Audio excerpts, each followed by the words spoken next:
మానసికంగా దృఢంగా ఉండడం వల్ల హిమోఫీలియా వ్యాధినే కాదు ఎలాంటి వ్యాధిని అయినా అధిగమించవచ్చని ప్రభుత్వ జనరల్ ఆస్పత్రి వైద్యులు డాక్టర్ గంగారం, డాక్టర్ ఇన్నమూరి రవితేజలు హిమోఫిలియా వ్యాధిగ్రస్తులకు వారి కుటుంబ సభ్యుల్లో మానసిక ధైర్యాన్ని నింపారు.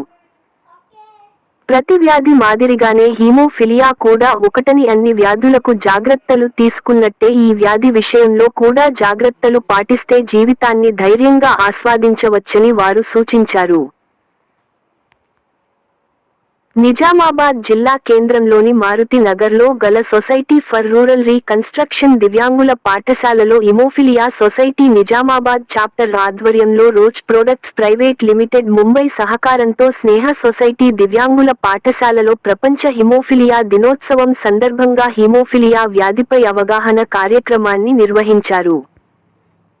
ఈ కార్యక్రమానికి ముఖ్య అతిథులుగా హాజరైన డాక్టర్ గంగారం మరియు ఇన్నమూరి రవితేజ, డాక్టర్ రఘు, డాక్టర్ సంతోష్, దంత వైద్యులు డాక్టర్ జగదీష్, ఫిజియోథెరపిస్ట్, స్నేహ సొసైటీ కార్యదర్శి ఎస్. సిద్దియ్య, హిమోఫిలియా సొసైటీ అధ్యక్షులు దాసరి విజయనందరావులు పాల్గొని హిమోఫిలియా వ్యాధి గురించి పలు సలహాలు, సూచనలు తెలియజేశారు. అయితే హిమోఫిలియా వ్యాధి అనేది ఒక రాజవంశపు వ్యాధిగా పేర్కొంటారన్నారు. కొందరికి జన్యుపరంగా వచ్చే ఆస్కారం ఉంటుందన్నారు. ఇది అన్ని వ్యాధుల మాదిరిగానే ఈ వ్యాధి కూడా ఒకటని సూచించారు. అయితే ఏ వ్యాధికైనా వైద్యులు చెప్పినట్టు జాగ్రత్తలు పాటిస్తే తమ ఆరోగ్యాన్ని కాపాడుకుంటూ జీవితాన్ని ఆహ్లాదంగా ఆస్వాదించవచ్చు అన్నారు. అలాగే వ్యాధి వచ్చిందని మానసిక కుంగుబాటుకు గురైనట్లయితే శారీరక దృఢత్వం కోల్పోవడం జరుగుతుందని, దాంతోపాటు అనారోగ్యం బారిన మరింత ఎక్కువ పడతారని సూచించారు. మీరు ఎప్పుడైతే మానసిక దృఢత్వంతో ఉంటారో వ్యాధిని అధిగమించవచ్చని హీమోఫిలియా వ్యాధిగ్రస్తులు మరియు వారి తల్లిదండ్రుల్లో మానసిక ధైర్యాన్ని నింపారు. అలాగే జాగ్రత్తలు పాటించాలని సూచించారు. అలాగే దంత వైద్య నిపుణులు మాట్లాడుతూ హిమోఫిలియా బారిన పడ్డవారు దంతాలు మరియు చిగుళ్ళ పట్ల ఎలాంటి జాగ్రత్తలు తీసుకోవాలి, ఎలా బ్రష్ చేయాలి, ఎప్పుడు రక్తస్రావం జరుగుతుంది, అలా జరగకుండా ఎలా ఉండాలని క్లుప్తంగా వివరించారు. అలాగే ఫిజియోథెరపీ వైద్యుడు జగదీష్ మాట్లాడుతూ దినచర్యలో భాగంగా వ్యాయామం ఏ విధంగా చేయాలి, ఆటలు ఏ విధంగా ఆడుకోవాలి, ఎలాంటి జాగ్రత్తలు తీసుకోవాలో క్లుప్తంగా వివరించారు. ఈ కార్యక్రమానికి ముఖ్య అతిథులుగా విచ్చేసిన వైద్యులను హిమోఫిలియా సొసైటీ చాప్టర్ నిజామాబాద్ అధ్యక్షులు దాసరి విజయ్ నందరావు మరియు చాప్టర్ సభ్యులు అంబరీష్, యజాస్, హిమోఫిలియా సొసైటీ నిజామాబాద్ వారి ఆధ్వర్యంలో శాలువలు జ్ఞాపికతో ఘనంగా సన్మానించారు. వాళ్ళు హిమోఫిలియా బాధితులు అవుతారు. సరే, నేను అలా ఒక బాధితుల్ని మా ఎగ్జిక్యూటివ్ బాడీలో ఇద్దరు అలాంటి బాధితులు ఉన్నాం. మిగతా 40 మంది ఉన్నారు. వీళ్ళందరికీ అవగాహన కల్పించడం కొరకు మరి మన జిల్లాలో ఉన్నటువంటి ప్రముఖ వ్యక్తుల్ని పిలవడం జరిగింది. మరి వారు మీకు సరైనటువంటి అవగాహన కల్పించవలసిందిగా కోరుతున్నాను.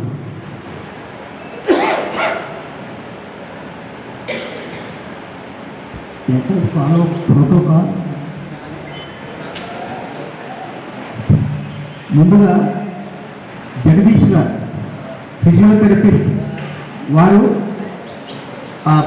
ఫిజియోథెరపీ ఎలా చేయాలి అనేటటువంటి దాని గురించి మీకు అవగాహన కల్పిస్తారు.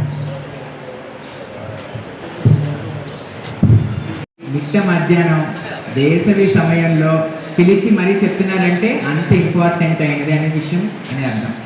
ఈ పోరాటం కూడా తను ఒక్కరిదే కాదు, హీమోఫీలియాతో బాధపడుతున్న ఎంతో మందిది, వాళ్ళ కుటుంబాలది అండ్ వాళ్ళ బాధలు చెప్తూనే మన ఒక బ్లైండ్కి అది ఒక అరుపు అన్నమాట. దీనికోసం మనం స్నేహ సొసైటీ అండ్ మన విజయానంద్ అండ్ హీమోఫీలియా సొసైటీకి గట్టిగా మీరు గట్టిగా చప్పట్లు కొట్టుకోవాలని కోరుకుంటున్నాం. ఒకప్పుడు సైకియాట్రిస్ట్, మానసిక వ్యాధి నిపుణులు మమ్మల్ని కూడా దూరంగా పెట్టేవారు.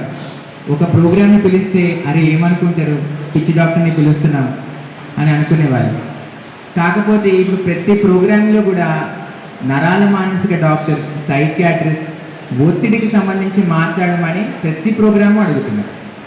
ఎందుకు అంటే మన సమాజంలో మానసిక ఆరోగ్యం గురించి ప్రాముఖ్యత, ఇంపార్టెన్స్ అంతే పెరుగుతూ ఉంది. వాస్తవానికి నా పక్కనున్న విజయానంద్ గారు ఒక మనిషి కంటే ఎక్కువ. ఆయన 5 నిమిషాలు నించొని మాట్లాడి, నేను కూర్చుంటున్నాను బాబు 5 నిమిషాల కంటే ఎక్కువ నించోలేను అని కూర్చున్నారు. నిలబడాలంటే కూడా ఆయన లైన్, ఆ గ్రావిటీ లైన్ ప్రకారం ఫోర్స్ చూసుకొని మళ్ళీ ఎక్కడ నించుంటే బెనుకుతుందో అని అంత కష్టపడి లేవాలి. అది కష్టపడే మనిషికే తెలుస్తుంది ఆ బాధ. నడవలేని నిడవలేని ఏ చిన్న పని కూడా మనకి ఆ కర్రల మీదనో మనం ఆధారపడాలి అంటే.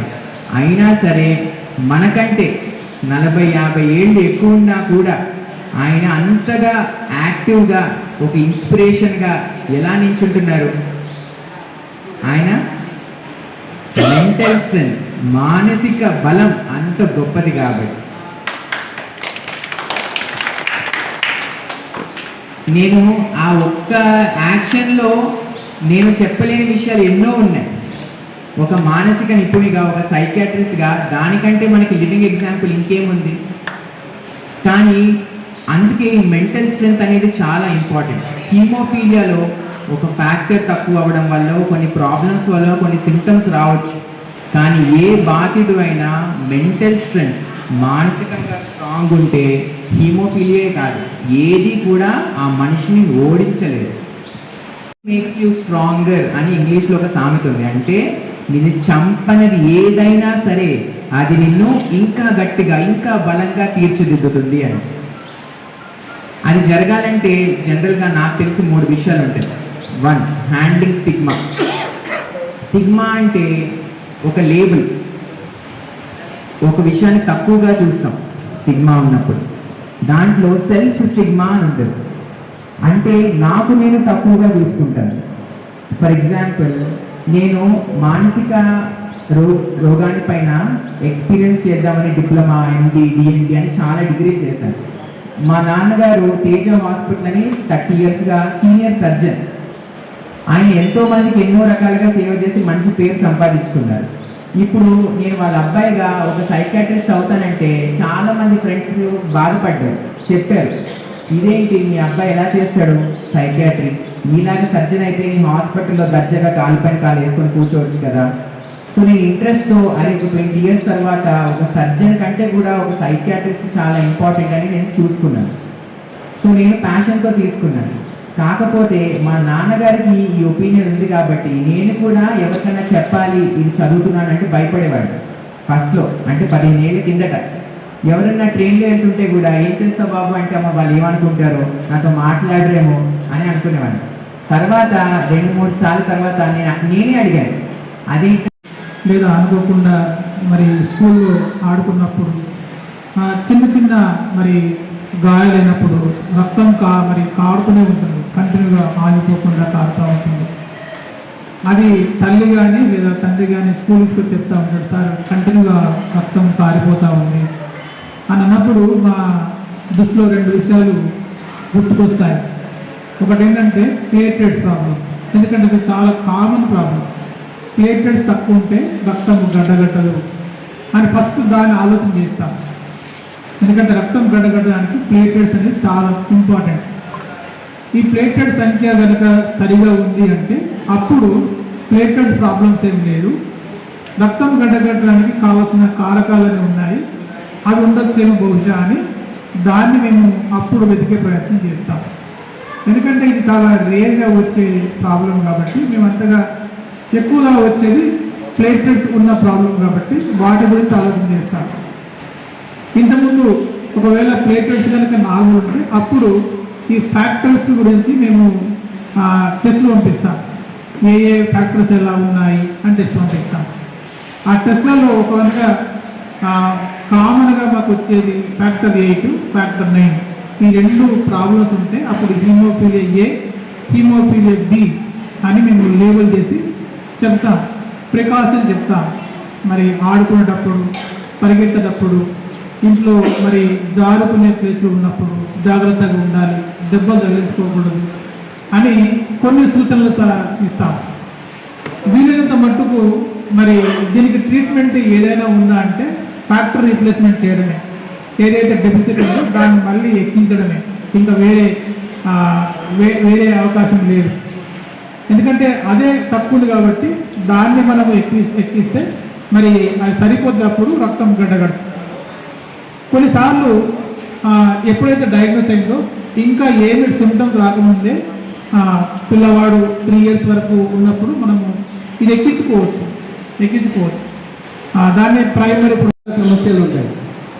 Each and every person in the society has a dental problem. ముఖ్యంగా మనం అంటే ఇప్పుడు ఉన్న హిమోఫిలియా పేషెంట్ మీరందరికీ కూడా ఏంటంటే మేజర్గా బ్లీడింగ్ డిజార్డర్, బ్లీడింగ్ అనేది కంట్రోల్ కాదు. సో దీన్ని ఇంక్రీజ్ చేయడానికి గమ్ డిజీజెస్ అనేది మేజర్ కారణం అవుతుంది. గమ్ డిజీజెస్ని రానియకుండా చూసుకోవాలి. గమ్ డిజీజెస్ అనే అంటే ఏదైతే ప్లాక్ పంటి చుట్టూ ఒక మైలలాగా ఫామ్ అవుతుందో దాంతో చిగుర్ల వ్యాధి మొదలవుతుంది. ఆ చిగుర్ల వాపు వల్ల బ్లీడింగ్ అనేది ఇంక్రీజ్ అవుతుంది. సో ఆ చిగుర్లని సంరక్షించుకోవాలి ఫస్ట్ మనం చేయాల్సింది. ఆ చిగుర్లను సంరక్షించుకోవాలంటే ప్రాపర్ బ్రషింగ్ ఫస్ట్ కావాల్సిన వల్ల.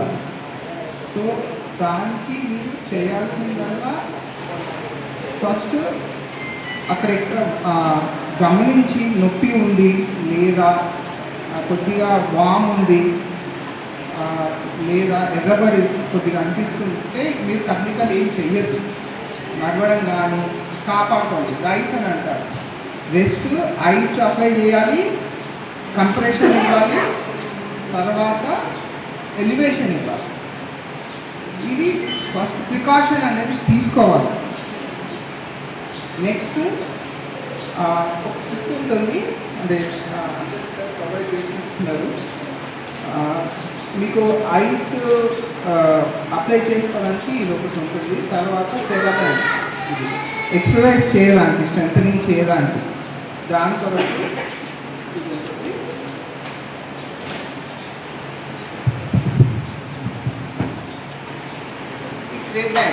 కంప్రెషన్ కొరకు